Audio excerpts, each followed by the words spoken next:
When I was growing up, my mother and father and family members said, "Don't get in trouble, don't get in the way." I got in trouble, I got in the way. It was necessary trouble. Those are the words of John Lewis. We lost a hero in 2020. We lost a champion for civil and human rights. On July 17, 2020, we lost U.S. Congressman John Lewis. John Robert Lewis was born outside of Troy, Alabama on February 21, 1940.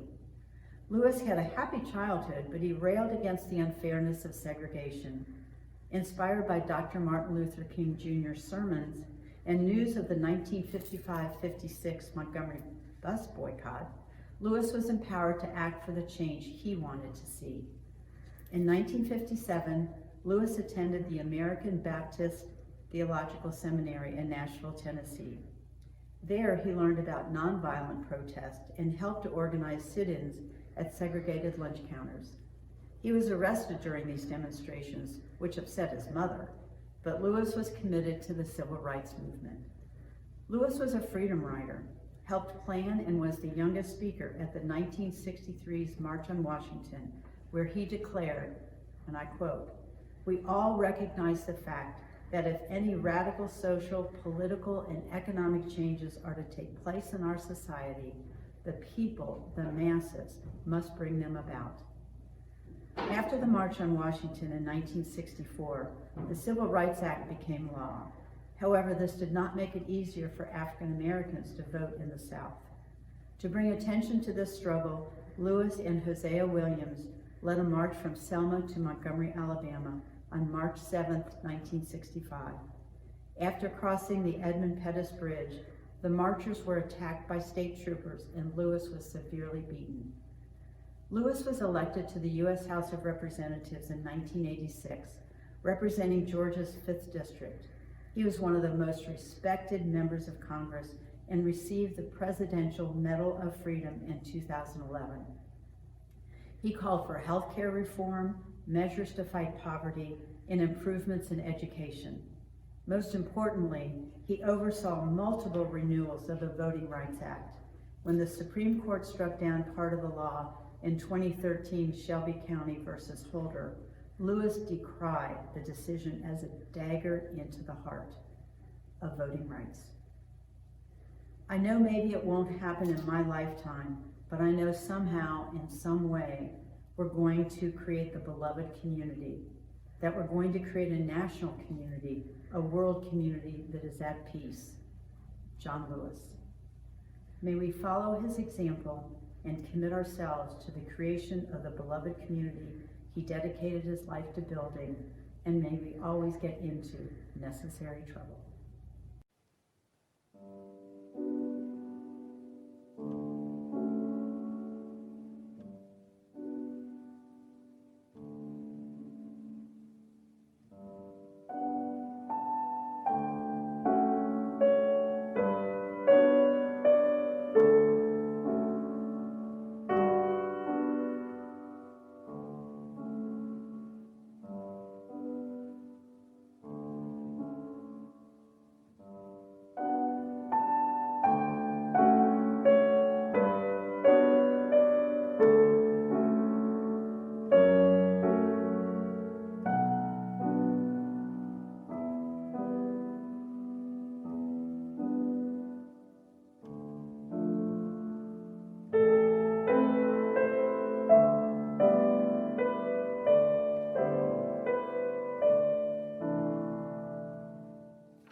Jan Gallagher was born Janet Lemaster in Marion, Ohio in 1938. She accomplished much in life until passing in 2020 of dementia. This disease took so much from her in a short time, erasing so many memories of her amazing life as a motorcyclist, a pilot, an ordained Presbyterian minister, and Doctor of Hebrew Studies, awarded in 1998. In high school and college, she earned many awards for her scholastic accomplishments.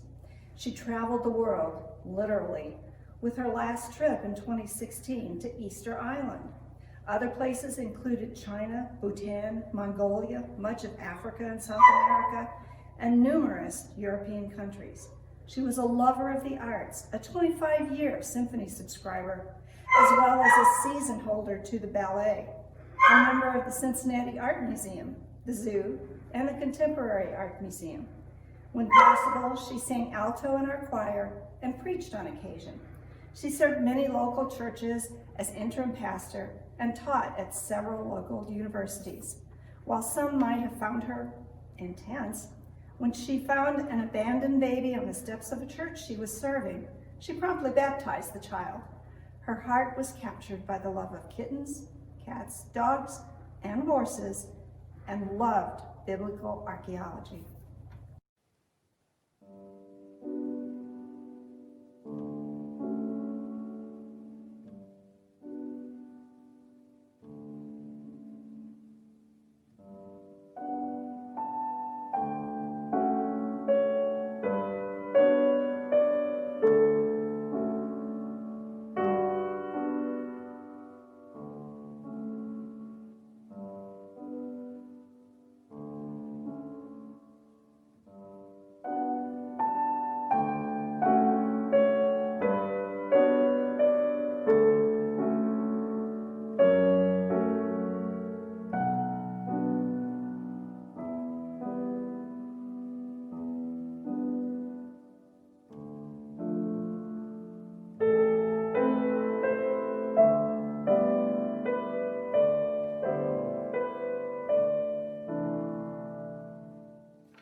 Elijah Cummings was born the son of sharecroppers.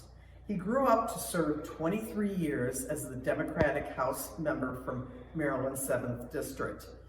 In that role, he was a constant opponent of racism and discrimination. His activism started at age 11 when he demonstrated to help integrate a Baltimore swimming pool. While picketing, he was attacked with rocks and bottles.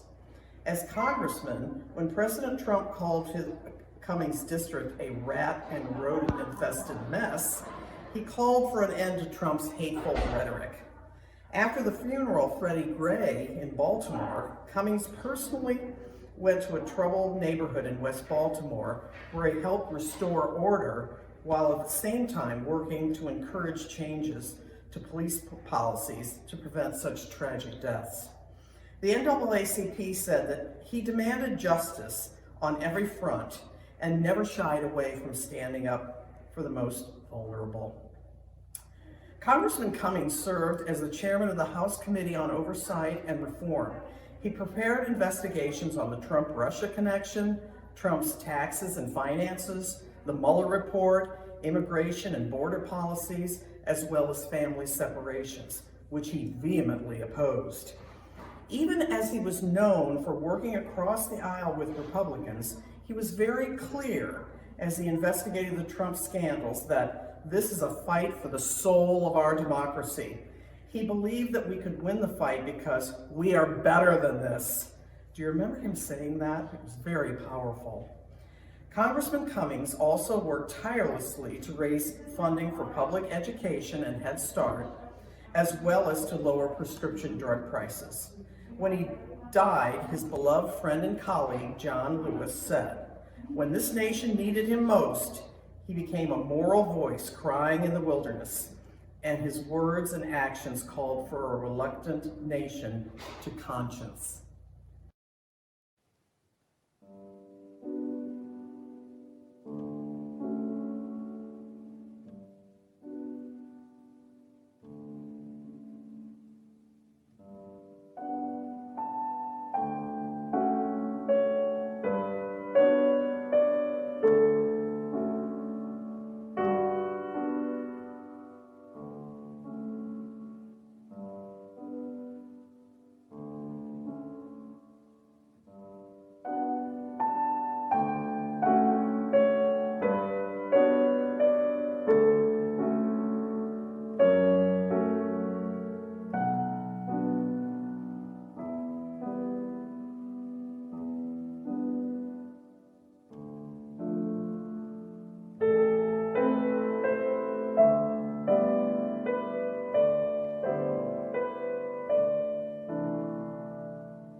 high. So Norm Lindblad was a guy that cared about the church, in fact, and was a member or active in 7 different churches in his lifetime of 84 years. He was particularly committed to work here at Mount Auburn. He enjoyed the richness of worship, from singing hymns and serving as liturgist to the simple act of passing the peace, which he did all over the sanctuary. He put his name and his time and his money into Mount Auburn, and he championed the church's inclusion policy at Presbytery and General Assembly. He also was part of Earth Care concerns and volunteered at the pantry. His life was one of service and enjoying and helping and making a difference with others.